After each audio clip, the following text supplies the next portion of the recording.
प्रिय विद्यार्थियों, आज हम मानव उत्सर्जन तंत्र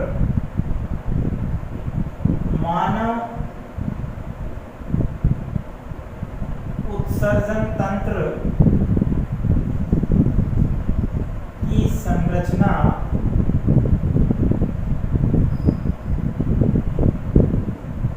संरचना के बारे में पढ़ेंगे। मानव उत्सर्जन तंत्र की संरचना। तो हम जानते हैं मानव का जो उत्सर्जन तंत्र है वो विभिन्न उत्सर्जी पदार्थों से, विभिन्न उत्सर्जी अंगों से मिलकर बना है, जिसमें मुख्य उत्सर्जी अंग होता है वृक्क, जबकि अन्य सहायक और अतिरिक्त अंग होते हैं मूत्रवाहिनियां, मूत्राशय और मूत्र मार्ग। तो हमारा जो क्वेश्चन आता है माध्यमिक शिक्षा बोर्ड में, तो ध्यान रखने की बात है कि क्वेश्चन अलग अलग तरीके से पूछता है, क्योंकि ये मानव कार्यकी वाली जो यूनिट है हमारी यूनिट कौन सी चल रही है, ये मानव कार्यकी।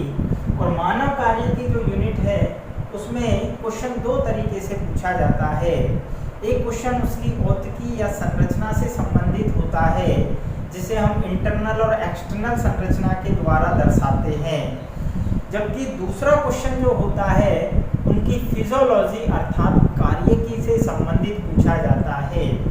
कार्यकी यानी वो कैसे काम करता है।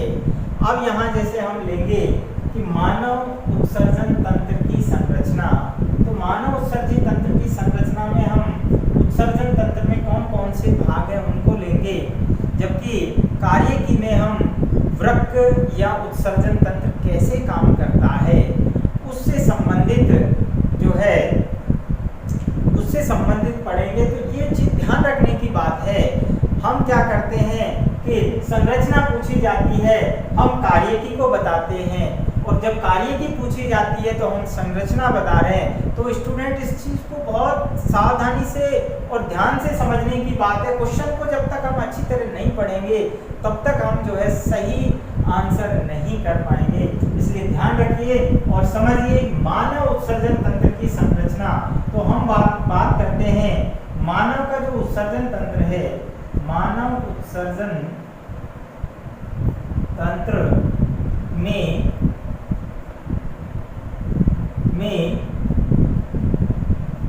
निम्न भाग हैं। मुख्य भाग वृक्क, जिसे किडनी कहते हैं,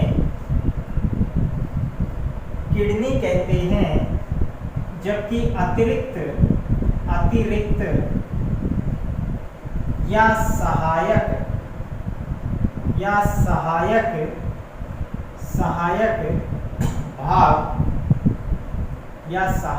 भाग ये कहलाते हैं मूत्रवाहिनियां, मूत्राशय एवं मूत्र मार्ग। तो ये सहायक अंग होते हैं जिन्हें हम अतिरिक्त भाग कहते हैं। तो मानव का जो उत्सर्जन तंत्र है उसकी संरचना का चित्र आता है। ध्यान रखना बच्चों, एक क्वेश्चन पूछेगा मानव के वृक्क की संरचना बताइए, तो वृक्क की संरचना में हमें पूरे तंत्र को नहीं बताना है, और यहाँ हमें पूरे तंत्र के बारे में बताना है। तो पूरे तंत्र की जब हम बात करते हैं तो दो भाग हैं इसमें। मुख्य भाग, जैसे हमने परिसंचरण तंत्र में देखा कि मुख्य भाग क्या होता है, हृदय होता है, हार्ट होता है, जबकि सहायक भाग क्या थे, उसमें रक्त भी था, उसमें धमनियां थी, शिराएं थी, केशिकाएं थी। ठीक है, तो यहाँ मुख्य भाग क्या है, उत्सर्जन तंत्र का मुख्य भाग है वृक्क, जिसे हम किडनी कहते हैं, जबकि अतिरिक्त भाग क्या है, जिसमें मूत्रवाहिनियां हैं, मूत्राशय और मूत्र मार्ग। तो बात करते हैं हम सबसे पहले वृक्क की बात करते हैं। वृक्क, तो वृक्क जो है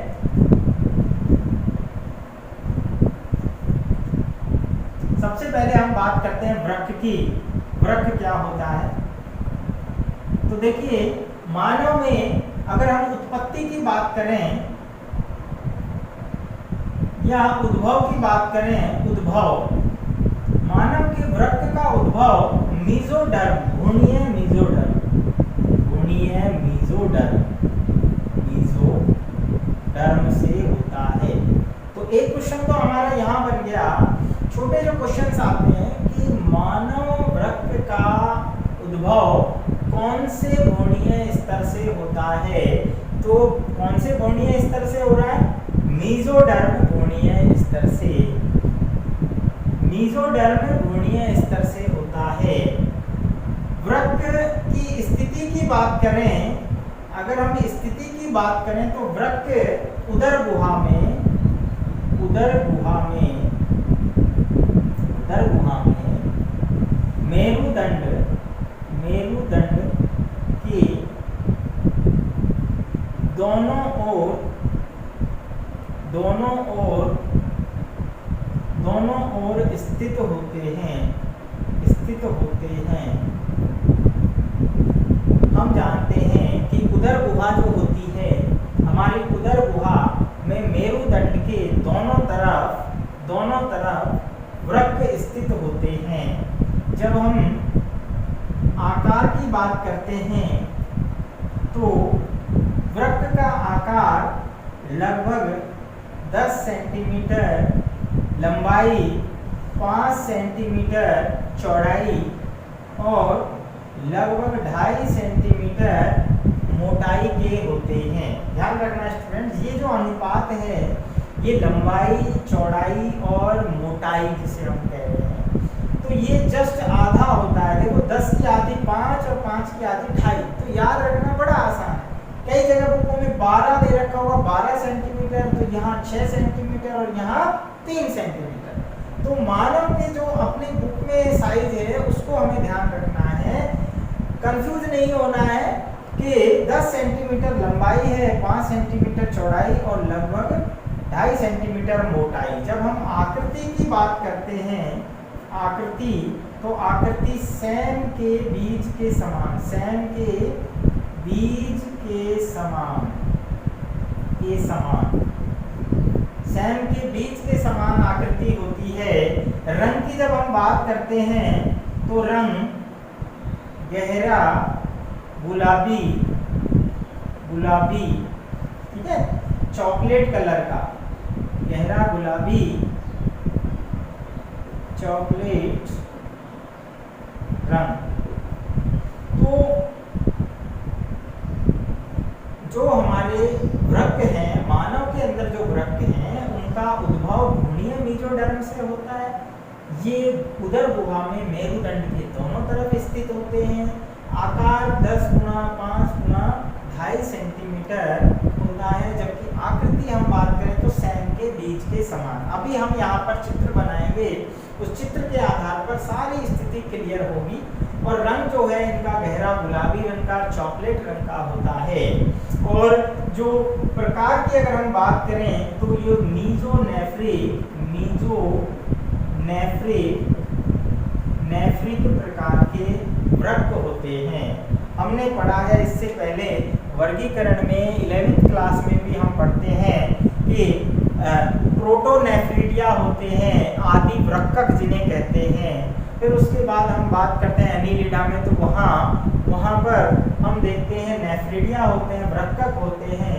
लेकिन ये विकसित प्रकार के और मीजोनेफ्रिक प्रकार के वृक्क होते हैं। तो मानव के अंदर ये वृक्क जो है उसकी स्थिति हमने देखा। अब यहाँ हम देखते हैं इधर किस प्रकार से आपको जब चित्र के द्वारा हम जब समझाते हैं तो ये बहुत ज़रूरी है। मैं बार बार आप लोगों से कहता हूँ कि हमारे बायोलॉजी विषय में डायग्राम की महत्व होता है। और जिन क्वेश्चनों में जो बड़े आते हैं अपने निबंधात्मक प्रश्न, उसमें चित्र का बहुत महत्व होता है, उसके अलग से नंबर होते हैं। तो इसलिए ध्यान से समझिए।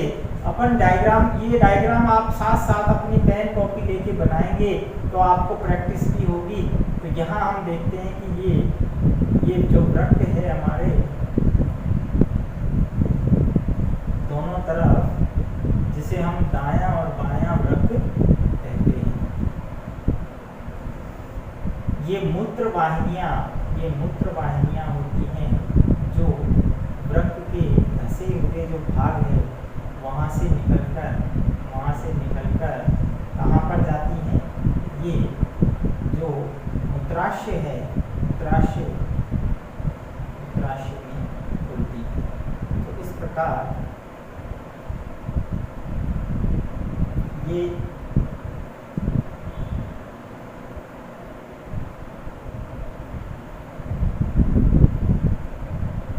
जब हम देखते हैं ये वाला हिस्सा, ये कौन सा वृक्क होगा? ये बायां वृक्क होगा, इसे हम बायां वृक्क, और ये दायां वृक्क।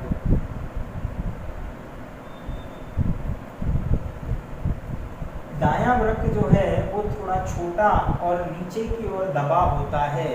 उसके पीछे कारण होता है क्योंकि यहाँ पर लीवर होता है इसके ऊपर, इसलिए ये थोड़ा कम साइज का दिखाई देता है और थोड़ा स्तर में नीचे होता है। तो इस चीज़ का ध्यान रखना है। यहाँ से वृक्क धमनी और वृक्क शिरा में प्रवेश करती है।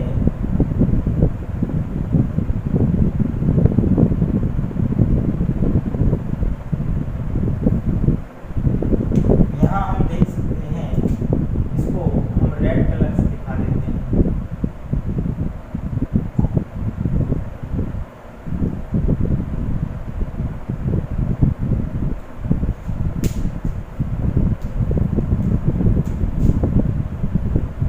इसको हम ग्रीन कलर से दिखा देते हैं।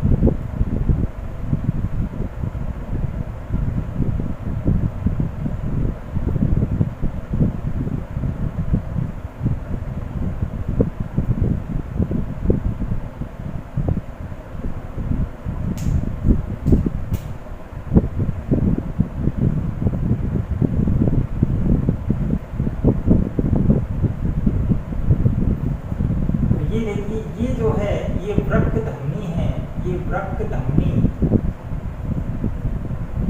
रेड कलर की जो हमने दिखाई है वो वृक्क धमनी है, जबकि ये वृक्क शिरा कहलाती है।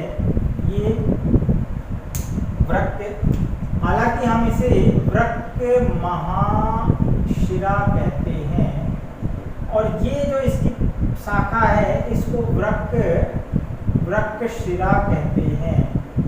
ठीक इसी प्रकार इधर भी हम इसको पृष्ठ धमनी, पृष्ठ महाधमनी, और यहाँ जो है ये वृक्क धमनी कहलाती है। ये जो भाग है धसा हुआ, इसे हम हाइलम कहते हैं, हाइलम, या इसे वृक्क नाभि भी कहते हैं, वृक्क नाभि। जिस तरह हमारे नाभि होती है जहाँ से हम जुड़े रहते हैं गर्भावस्था के दौरान, ठीक उसी प्रकार मानव किससे जुड़ा रहता है? प्लेसेंटा के द्वारा जुड़ा रहता है। तो यहाँ भी जो वृक्क हैं, वृक्क किसके द्वारा जुड़े हुए हैं? यहाँ पर ये जो नाभि वाला हिस्सा है जिसे हाइलम कहते हैं, इसके द्वारा देखो धमनी और शिराओं से जुड़े हुए होते हैं। साथ ही साथ यहीं से क्या जुड़ी हुई है इसमें? ये वृक्क मूत्र वाहिनी जो है उसका कीपाकार शिरा होता है, जिसे हम क्या कहते हैं? पेल्विस कहते हैं, पेल्विस कहते हैं। और ये मूत्र वाहिनियाँ होती हैं, मूत्र वाहिनी, ये भी दोनों तरफ होंगी, दाईं और बाईं। इधर दाईं मूत्र वाहिनी, इधर बाईं मूत्र वाहिनी। ये मूत्राशय है और ये मूत्रमान।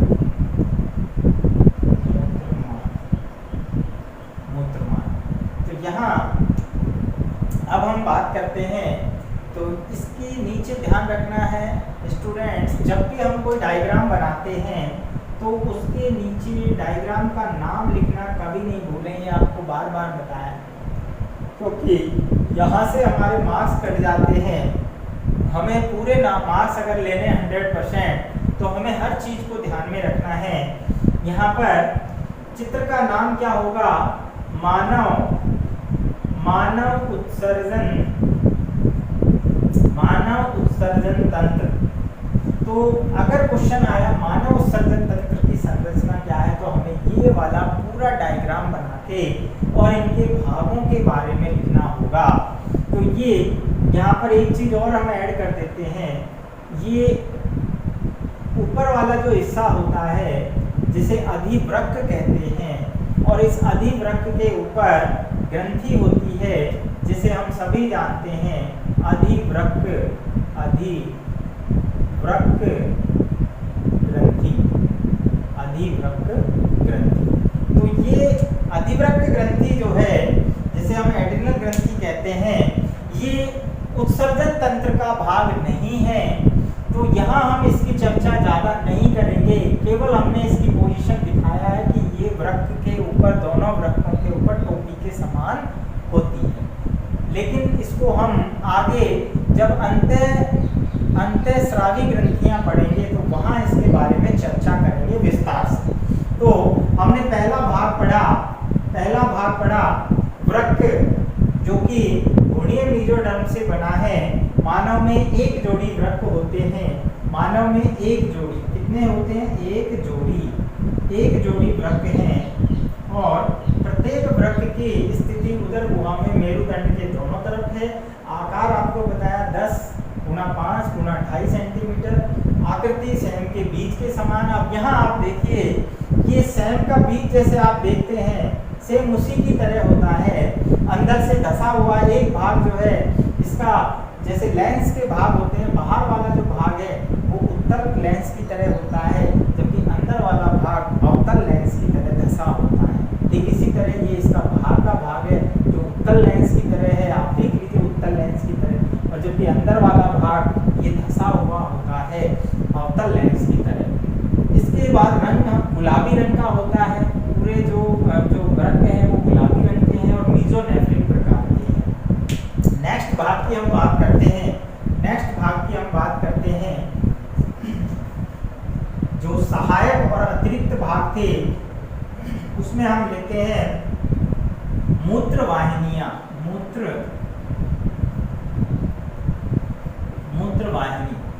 तो मूत्र वाहिनी जिसे हम यूरेटर भी कहते हैं, तो मूत्र वाहिनियां भी एक जोड़ी होती हैं। एक जोड़ी होती हैं पेशीय नलिका के समान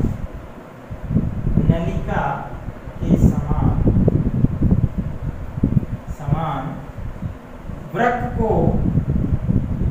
को मूत्राशय से जोड़ती है।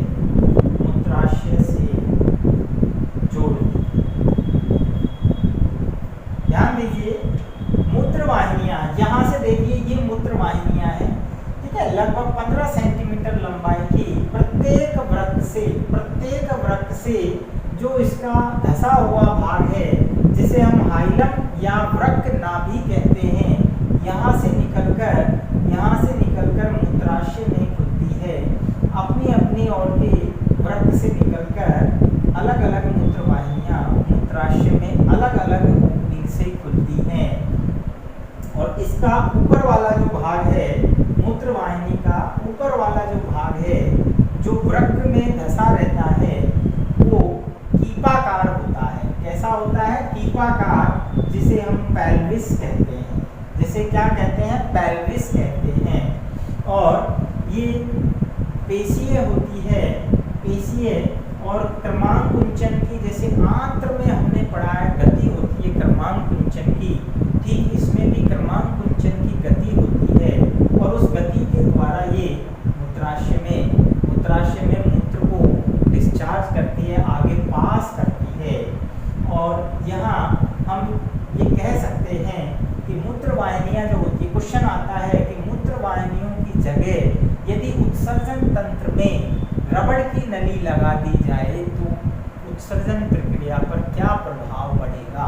तो स्टूडेंट, हम जानते हैं कि इसमें पेशियां जो होती हैं, जिनके अंदर फ्लेक्सिबिलिटी होती है, तो जो काम पेशियां करती हैं वो एक नली, अगर हम बात करें रबर की, तो वो प्रभावित करेगी। निश्चित रूप से कौन सी क्रिया प्रभावित होगी?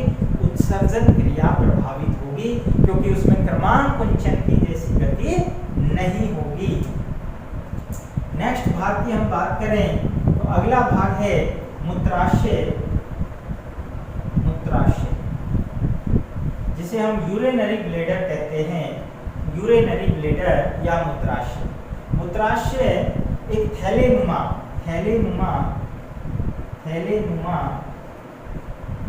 मोटा पेशीय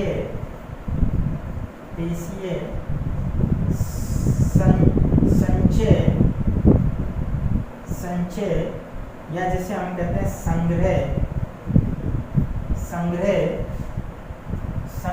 अंग है। यानी ये मूत्र को संग्रह करने का कार्य करता है। इसकी भित्ति 3 स्तरों से बनी है, 3 स्तरों से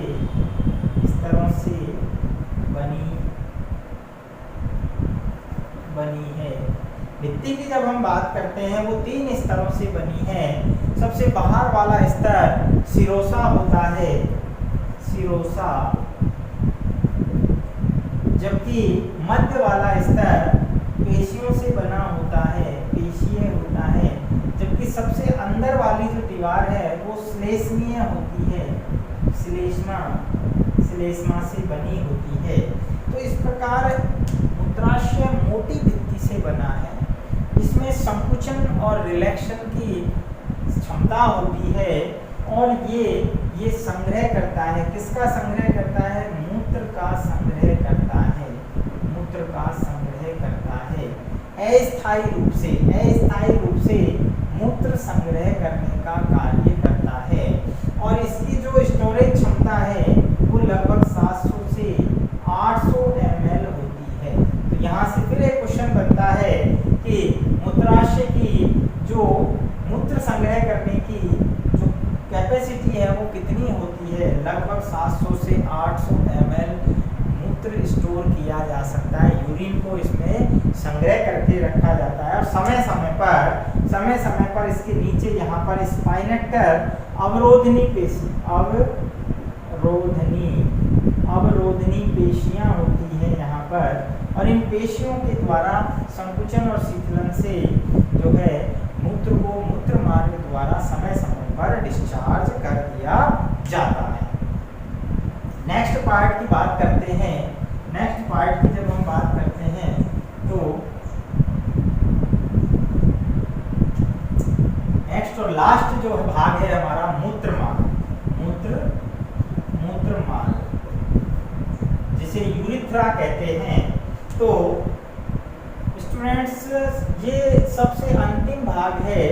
मूत्राशय जो होता है वो जैसा कि हम यहाँ देख रहे हैं तो ये त्रिभुजाकार आकृति का होता है। ऊपर से चौड़ा होगा और नीचे से नुकीला होता है और मूत्र मार्ग में खुलता है।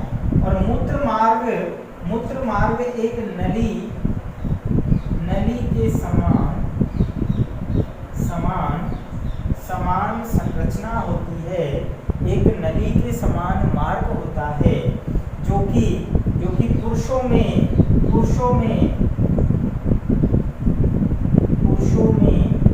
लगभग 15 सेंटीमीटर लंबा होता है। और यहाँ 3 भागों में डिवाइड होता है। 3 भागों में हम इसको विभाजित करते हैं। जो आधार भाग होता है उसे प्रोस्टेट मूत्र मार्ग कहते हैं, जबकि दूसरा जो भाग है यानी मध्य जो भाग है उसे हम झिल्ली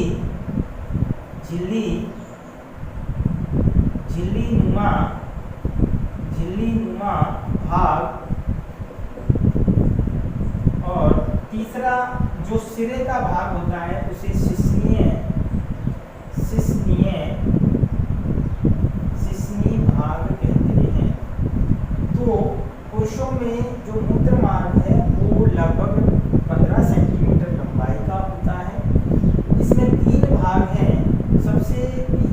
या आधार भाग की हम बात करें तो वो प्रोस्टेट मूत्र मार्ग होता है। प्रोस्टेट मूत्र मार्ग वो भाग है जहाँ प्रोस्टेट ग्रंथि चारों ओर से इसे घेरे रहती है। उसके आगे झिल्ली नुमा भाग होता है और सबसे शीर्ष भाग में शिश्नीय भाग होता है।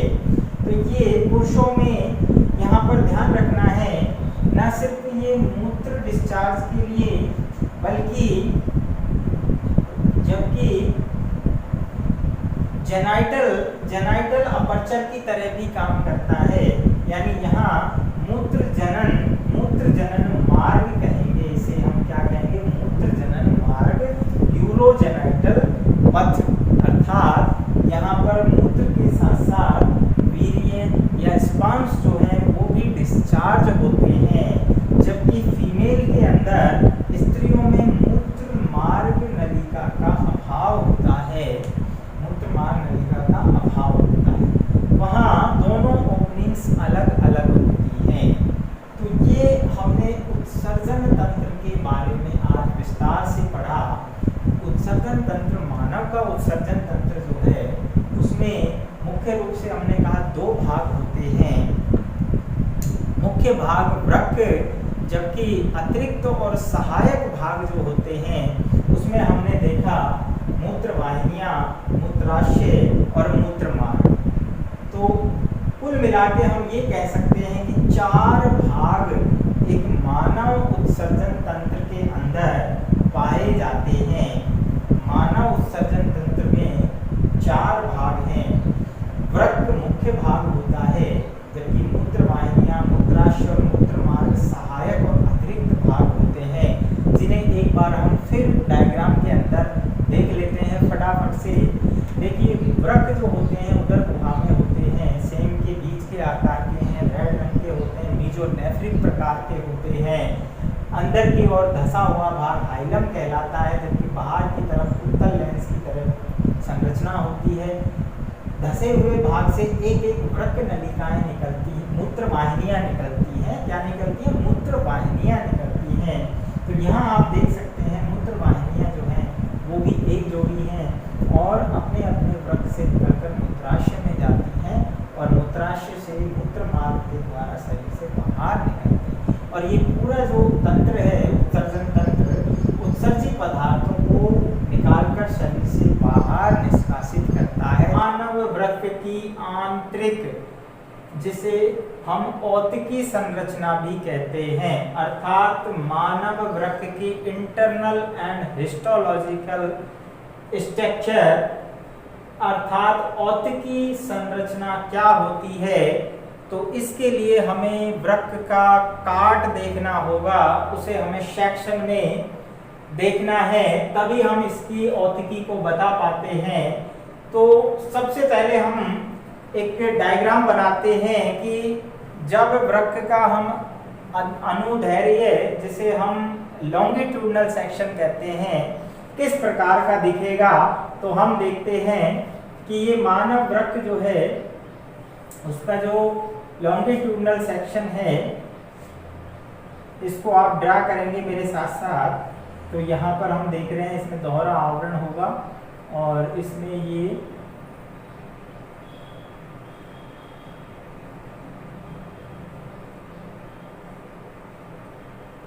पिरामिड्स,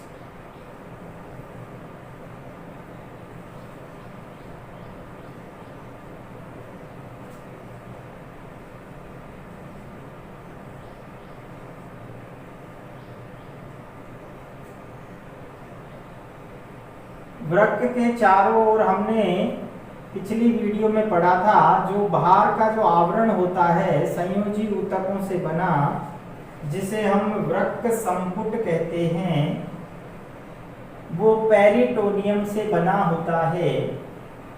यहाँ से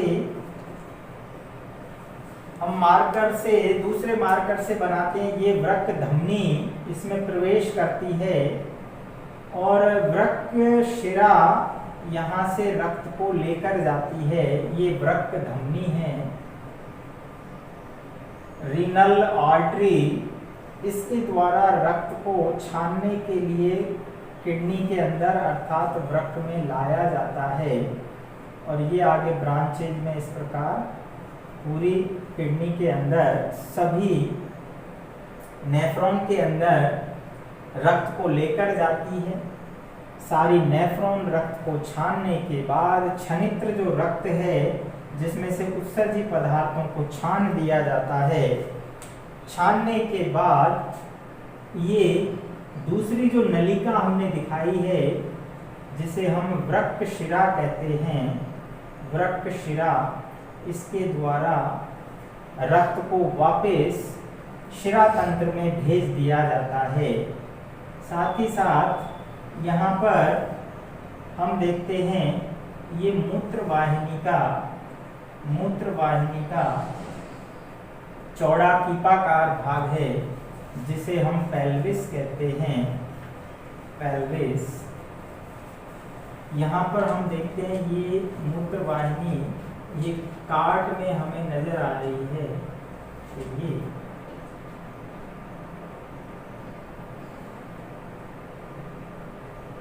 ये मूत्रवाहिनी अर्थात यूरेटर जो अपशिष्ट पदार्थ यहाँ पर रक्त में से छाने जाते हैं, उनको छानने के बाद मूत्रवाहिनी के द्वारा किसमें भेज दिया जाता है? मूत्राशय के अंदर, यूरिनरी ब्लैडर के अंदर, राइट। यहाँ पर हमने बात की कि ये बीच बीच में आपको पिरामिड के समान जो संरचनाएं नजर आ रही हैं, ये दरअसल में वृक्क पिरामिड है। क्या है ये? वृक्क पिरामिड है। और ये वृक्क पिरामिड की संख्या मानव में लगभग 10 से 12 तक होती है। इन्हें हम कहते हैं वृक्क पिरामिड, वृक्क पिरामिड। और यहाँ पर ध्यान देने की बात है, ये पिरामिड्स के बीच में धसा हुआ भाग नजर आ रहा है। प्रत्येक पिरामिड के बीच में ये जो धसा हुआ भाग है, इसे एक वैज्ञानिक है बर्टनी ने बताया, इसीलिए उसके नाम से इन्हें बर्टनी के वृक्क स्तंभ कहते हैं, बर्टनी के वृक्क स्तंभ कहते हैं। अब बात आती है कि यहाँ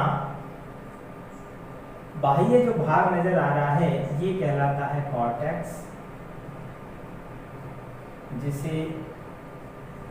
जिसे हम वल्कुट कहते हैं, वल्कुट। जबकि आंतरिक जो भाग है वो कहलाता है मध्यांश, जिसे हम मेडुला कहते हैं, मेडुला।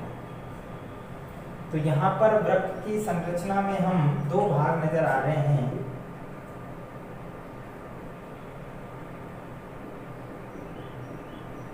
ये नेफ्रॉन के ऊपर वाले जो सिरे वाले भाग हैं वो नजर आ रहे हैं। तो स्टूडेंट्स यहाँ पर ध्यान से समझने की जरूरत है, ये बाहर वाला जो भाग नजर आ रहा है वृक्क की, ये हमने यहाँ पर चित्र में नाम लिखते हैं मानव वृक्क की औतिकी, मानव वृक्क की औतिकी, अर्थात मानव वृक्क की औतिकी संरचना क्या है? तो इसे हमने लॉन्गिट्यूडिनल सेक्शन LS के अंदर हमने दिखाया है। तो वृक्क की जब हम अनुदैर्घ्य काट देखते हैं तो यहाँ पर दो भागों में बटा होता है। पहला जो भाग है वो कहलाता है कॉर्टेक्स, जिसे बाह्य भाग कहते हैं, बाह्य भाग ये कहलाता है कॉर्टेक्स, जिसे वल्कुट कहते हैं, वल्कुट। जबकि आंतरिक भाग मध्यांश या मेडुला कहलाता है, मेडुला कहलाता है। तो यहाँ सबसे पहले हम बात करते हैं कि दो भागों में स्पष्ट नजर आता है जब भी हम वृक्क की उदग्र काट देखते हैं, जिसे हम लॉन्गिट्यूडनल सेक्शन भी कहते हैं। ये दो पार्ट में स्पष्ट नजर आता है। देखो बाहर वाला भाग ये दिख रहा है, ये बाह्य भाग है, जबकि ये आंतरिक भाग है। बाह्य भाग जो होता है उसे हमने नाम दिया कॉर्टेक्स या वल्कुट। बाह्य भाग को क्या नाम दिया? कॉर्टेक्स या वल्कुट। जबकि आंतरिक जो भाग है वो कहलाता है मध्यांश या मेडुला। सबसे बाहरी जो आवरण है वो कहलाता है वृक्क संपुट, जिसे रीनल कैप्सूल कहते हैं। तो वृक्क के बाहर की तरफ संयोजी ऊतकों का बना एक दृढ़ संयोजी ऊतक का बना वृक्क संपुट या रीनल कैप्सूल होता है। वृक्क का काट में बाह्य भाग कॉर्टेक्स या वल्कुट कहलाता है। और इस कॉर्टेक्स भाग में आप देख रहे हैं कि कॉर्टेक्स भाग के अंदर जो धसे हुए भाग हैं, ये देखिए कॉर्टेक्स भाग अंदर धस गया, ये कॉर्टेक्स भाग अंदर धस गया, ये देखिए। तो ये जो अंदर धसे भाग हैं कॉर्टेक्स भाग के, जो मेडुला में धस गए हैं अर्थात मध्यांश में धस गए हैं, वो कहलाते हैं बर्टनी के वृक्क स्तंभ। क्या कहलाते हैं? बर्टनी के वृक्क स्तंभ।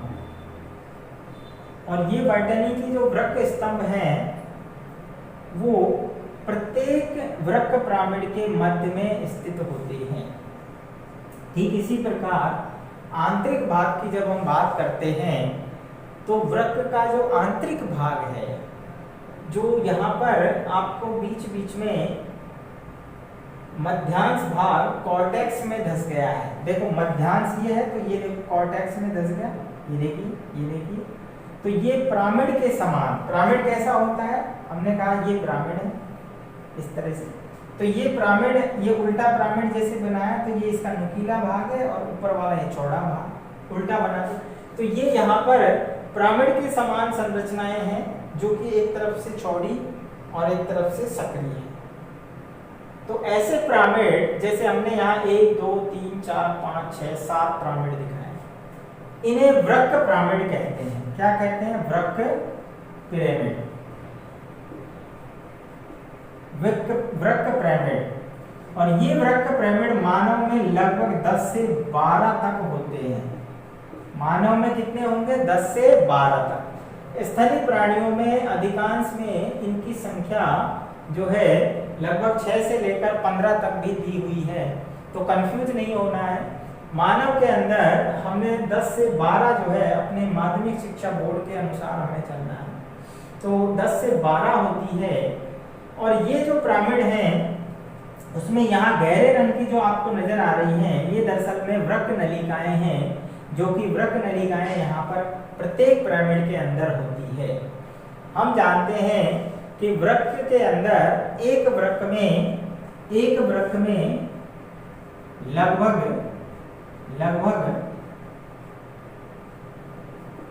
कितनी होगी? 10 लाख सूक्ष्म कुंडलित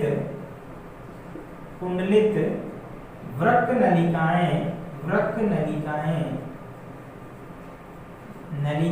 पाई जाती हैं। एक वृक्क के अंदर कुल मिला के छोटी सूक्ष्म, आप देख सकते हैं बहुत सूक्ष्म होती है, जो यहाँ पर नजर नहीं आ रही है, जिसे हम अगली वीडियो में विस्तार से पढ़ेंगे। तो ये जो सूक्ष्म कुंडलित नलिका है, ये वृक्क की संरचनात्मक और क्रियात्मक इकाई होती है। वृक्क की संरचनात्मक और क्रियात्मक इकाई होती है। और एक वृक्क में इनकी संख्या लगभग 10 लाख होती है, जिन्हें वृक्क नलिकाएं या नेफ्रॉन कहते हैं। जिस प्रकार शरीर की इकाई कोशिका होती है, उसी प्रकार वृक्क की इकाई नेफ्रॉन होती है। अब यहाँ पर हम देखते हैं कि प्रत्येक पिरामिड जो है, प्रत्येक पिरामिड आगे की तरफ जो नुकीला भाग है यहाँ पर जैसे यहाँ देखिए ये नुकीला भाग वृक्क अंकुर कहलाता है, वृक्क अंकुर कहलाता है, जिसे वृक्क पैपिली कहते हैं। और ये आगे चलकर एक नली के अंदर खुलता है, जिसे कैलिक्स कहते हैं, जिसे कैलिक्स कहते हैं। और ये कैलिक्स सभी पिरामिड्स के कैलिक्स कहाँ पर आकर खुलते हैं? ये बड़ी नलिका में, जिसे हम माइनर और मेजर कैलिक्स भी कह देते हैं। तो ये कैलिक्स जो हैं सारे मिलकर कहाँ पर खुल रहे हैं? ये मूत्र वाहिनी के कीपाकार भाग, जिसे हम पेल्विस कहते हैं, उसमें खुलते हैं। और सभी रक्त को छानने के बाद पेल्विस में स्थानांतरित कर देते हैं। और पेल्विस मूत्रवाहिनी के द्वारा मूत्राशय में अर्थात यूरिनरी ब्लैडर में जो छनित्र है, जिसे हम यूरिन कहते हैं, उसे उत्सर्जित कर दिया जाता है। तो यहाँ और जो सबसे नोट करने की बात है, एक बार मैं फिर बता देता हूँ कि जो वृक्क का जो यहाँ पर धसा हुआ भाग होता है, जिसे हमने नाम दिया था, जिसे क्या नाम दिया था? हाइलम, या इसे वृक्क नाभि भी कहते हैं, वृक्क नाभि। तो ये जो वृक्क नाभि है, जिस प्रकार जो घूर्ण है वो अपनी नाभि के द्वारा यूट्रस से जुड़ा होता है, ठीक उसी प्रकार ये जो धसा हुआ भाग है वृक्क का, जिसे हम वृक्क नाभि कह रहे हैं, यहाँ से ये वृक्क मूत्र वाहिनी के द्वारा जुड़ा रहता है। और यहीं पर साथ में दो नलिकाएं, जिन्हें हम वृक्क धमनी और वृक्क शिरा कहते हैं, वो वृक्क में रक्त को लेकर आती हैं। वृक्क धमनी क्या करेगी? वृक्क धमनी रक्त को लेकर आती है, जो कि यूरिया और उत्सर्जित पदार्थ युक्त रक्त होता है, जिसे यहाँ पर छानने के बाद प्रत्येक नेफ्रॉन के अंदर छनित्र को निकाला जाता है और रक्त से पृथक कर पेल्विस के द्वारा मूत्र वाहिनियों में पृथक कर दिया जाता है। और छनित्र रक्त को फिर से वृक्क शिरा के द्वारा शिरा तंत्र में स्थानांतरित कर दिया जाता है। तो इस प्रकार जो वृक्क की कार्य की है, उसे हम अगली वीडियो में पढ़ेंगे।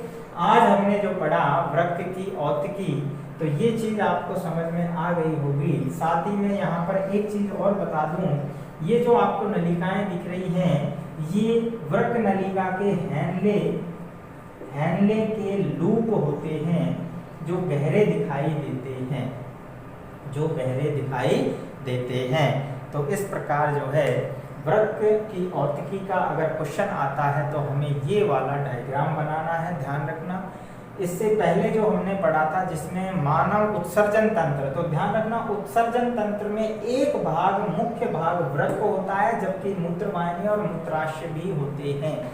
तो ध्यान रखना दोनों तरह से क्वेश्चन अलग अलग आता है और आपको उसी हिसाब से उसका आंसर देना है।